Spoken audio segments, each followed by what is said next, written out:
илгерки мугалимдер негедир вот мен өзүм ата энемен билет элем, түнү укташпайт эле. Түнү экөө тең бири бирине жардам берип ушинтип даярданышат эле да. Апам башталгы класстарда иштеген, атам болсо физика математикадан сабак берчү. Кийин анан райондо иштеп калды, Кара Сууда. Эми үйдө ким кайсы кесипте иштесе, балдар деле ошол кесипке тартылат окшойт. Мен да ошентип жүрүп апамды көрүп эле, мен да мугалим болом деп апам дептерлерин жазып текшерип отурса кызыгып келип, мен текшерем десем урушчу эле мени. Анан бир орус тилчи эжеке келип калды, Лилия Дмитриевна деп. Ошол эжекени көрүп, эмнегедир орус тилчи мугалим болом дедим. Ошентип окууну бүткөндөн кийин ошо училищега тапшырдым.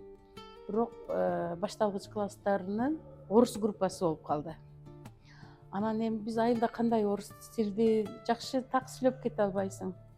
Ошентип жүрүп баягы жерде орус группага барсам, бир эле мен кыргызча окупмун, калгандар баары кыргыздар бар, өзбектер бар, баары эле орусча бүтүп келгендер экен. Анан кыздар менен дос болуп калып, Татьяна деген Октябрьскийдин, Жалал Абадтан Октябрьскийден бир кыз анан экөөбүз жакшы неметип калдык. Анан Пактага бардык. Пактага барып, ошол жерде анан көп сөздү орусчаны ошол эмеден үйрөнгөм да. Ошентип анан мугалимдик кесип тандаган боюнча анан мектепке келдим. Өзүбүздүн айылыбызга, Кыдырш айылында Макаренко мектебинде. Пионер вожатый болуп иштеп жүргөнүмдө турмушка чыктым дагы. Анан Бишкекке барып бакчага иштеп калдым. Бул бакча деген балдарды тарбиялоодогу биринчи башат экен. Бир жагынан, экинчи жагынан балдар өздөрүнүн ошо тарбия жагынан фундамент экен. 10 жыл тарбиячы болуп иштедим. 15 жыл почти балдар бакчасынын башчысы болуп иштедим. Ошондо мен айтам, бул мугалимдик кесип, бул мөмөлүү дарак. Мугалим балдарды жакшы жактарга тарбиялап, окутуп, билимин кеңейтет.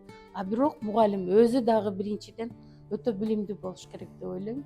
Бир эле ошо билимдин өзүнөн эмес, мугалимдин өзүнүн да тарбиясы болуш керек экен. Өзү да кандай тарбия алган болсо, ошондой тарбияда иштейт деп ойлойм. Мен ата энем ошо өздөрү мугалим болгондуктан кантип иштейт, эмне кылып иштейт, ушу көрүп көзүмөн өткөн экен да. Анан атам көбүнчө баягы физик математик болгон үчүн өзү колунан жасай койчу эле. Комиссия келет десе апама эме жасап берди, математикадан. Светин жандырса, бирге бирди кошсо канча болот деп ушундай мааниде атам жасап берди. Анан кечинде мага үйрөттү. Мына 5ке 5ти кошсоң 10 болот. 10 болгондо мына свет туура жаныш керек депчи.